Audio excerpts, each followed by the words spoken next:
ఏపీలోని కృష్ణా జిల్లాలో ఉన్న గుడ్లవల్లేరు ఇంజనీరింగ్ కాలేజీలోని బాలికల వాష్రూమ్స్లో రహస్య కెమెరాలు పెట్టి భారీ ఎత్తున వీడియోలు చిత్రీకరించారన్న వార్తలు రాష్ట్ర వ్యాప్తంగా కలకలం రేపాయి.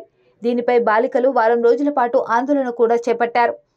పోలీసులు ప్రాథమికంగా దర్యాప్తు చేసి నివేదిక ఇచ్చినా వారి తల్లిదండ్రులు సంతృప్తి చెందకపోవడంతో ఢిల్లీకి చెందిన కంప్యూటర్ ఎమర్జెన్సీ రెస్పాన్స్ టీంతో సాంకేతిక దర్యాప్తు చేయించారు. ఈ రిపోర్టు తాజాగా ప్రభుత్వానికి అందిందే. గుడ్లవల్లేరు ఇంజనీరింగ్ కళాశాల హాస్టల్ వాష్రూమ్లలో రహస్య కెమెరాలు పెట్టి వీడియోలు తీశారన్న ఆరోపణలపై కంప్యూటర్ ఎమర్జెన్సీ రెస్పాన్స్ టీం దర్యాప్తులో తేలిన అంశాలపై Eluru range IG Ashok Kumar press meet పెట్టారు. కళాశాలలో పోలీసులు నేరుగా చేసిన దర్యాప్తులో ఎటువంటి స్పై కెమెరాలు గుర్తించలేదని ఆయన వెల్లడించారు. క్రిమినల్ కేసుల్లో ఏపీలో తొలిసారిగా computer emergency response Delhi team సేవలు వినియోగించామని అశోక్ తెలిపారు. విద్యార్థులు, తల్లిదండ్రులు, విద్యార్థి సంఘాల అనుమానాలు నివృత్తి చేసినట్లు ఆయన పేర్కొన్నారు. కాలేజీలో నమోదైన కేసు దర్యాప్తును ముగ్గురు ఐజీలు జీవీజీ అశోక్ కుమార్, ఎం రవిప్రకాష్, పిహెచ్డి రామకృష్ణ పర్యవేక్షిస్తున్నారు. సీఎం చంద్రబాబు ఆదేశాల మేరకు నిష్పక్షపాతంగా పోలీసుల విచారణ జరిగిందని అశోక్ వెల్లడించారు.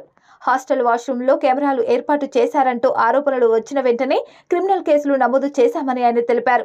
విద్యార్థులు, స్త్రీ శిశు సంక్షేమ, పోలీసు బృందాల సమక్షంలో ఆరోపణలు వచ్చిన వెంటనే హాస్టల్ వాష్రూమ్లో తనిఖీలు చేసినట్లు ఆయన తెలిపారు. వాష్రూమ్ల షవర్లలో ఎటువంటి కెమెరాలు గుర్తించలేదన్నారు. విద్యార్థులు, హాస్టల్ సిబ్బంది, ఉద్యోగులు అందరినీ నేరుగా విచారించినట్లు ఐజీ తెలిపారు. విచారణలో కెమెరాలు కానీ, ఆరోపిస్తున్న వీడియోలు కానీ ప్రత్యక్షంగా చూసినట్లు ఏ ఒక్కరూ చెప్పలేదన్నారు.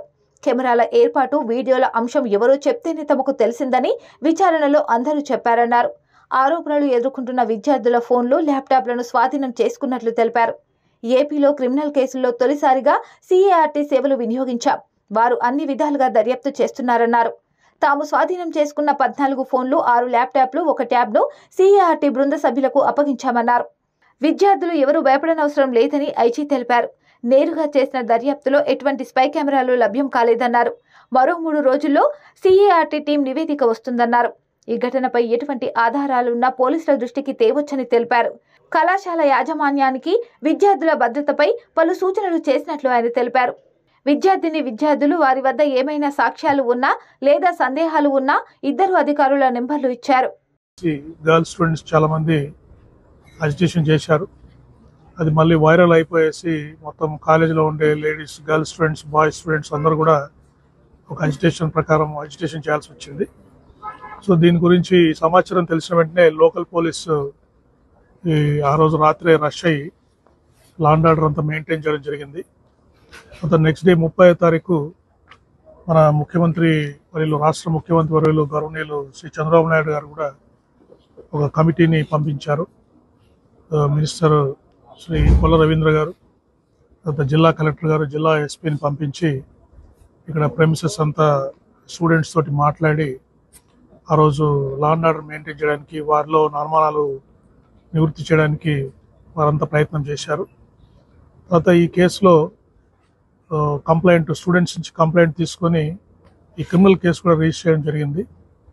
దీంట్లో క్రిమినల్ కేసులో ముఖ్యంగా భాగంగా ఆ రోజు హాస్టల్లో ఉండే అన్ని బాత్రూమ్స్, గర్ల్స్ హాస్టల్లో ఉండే అన్ని బాత్రూమ్స్ కూడా ఈ ఎక్విప్మెంట్, బీడీ ఎన్ఎల్జీడీ ఎక్విప్మెంటు, తర్వాత బీడీ ఫిజికల్గా కూడా షవర్స్ కానీ అన్నీ ఓపెన్ చేసి అంత ఏరియా అంతా థరోగా స్టూడెంట్స్ రిప్రజెంటేటివ్స్, మా police officers, women and child welfare department representatives అందరి సమక్షంలో ఈ హాస్టల్ మొత్తం త్వరగా చెక్ చేయడం జరిగింది. దాంట్లో కూడా సీసీ కెమెరాస్ కానీ, తర్వాత స్పై కెమెరాస్ కానీ, ఎటువంటి ఎలక్ట్రానిక్ డివైజెస్ కూడా ఆ బాత్రూమ్స్లో ఉన్నట్టు మనం గుర్తించలేదు. తర్వాత ఇన్వెస్టిగేషన్లో భాగంగా చాలామంది స్టూడెంట్స్ని, దాదాపు 35 మంది స్టూడెంట్స్ని, అక్కడ పనిచేసే స్టాఫ్ మెంబర్స్, బాత్రూమ్స్లో క్లీన్ చేసే స్టాఫ్ మెంబర్స్ కానీ, వార్డెన్స్ కానీ, డిప్యూటీ వార్డెన్స్ కానీ అందరినీ మనం ఎగ్జామ్ చేయడం జరిగింది. ప్రతి ఒక్కరు కూడా స్టూడెంట్స్ అందరినీ అడిగితే ఏం చెప్తున్నారంటే, వారు ఎవరు కూడా మేము ప్రత్యక్షంగా ఈ స్పై కెమెరాస్ చూసామని ఎవరు కూడా రివీల్ చేయలేదు. ప్రతి ఒక్కరు మాకు వాళ్ళ ద్వారా తెలిసింది, వీళ్ళ ద్వారా తెలిసింది అంటున్నారు. కానీ ప్రత్యక్షంగా ఎవరు కూడా మన స్పై కెమెరాస్ చూసినట్టు కానీ, వీడియోస్ ఏదైనా బయటకు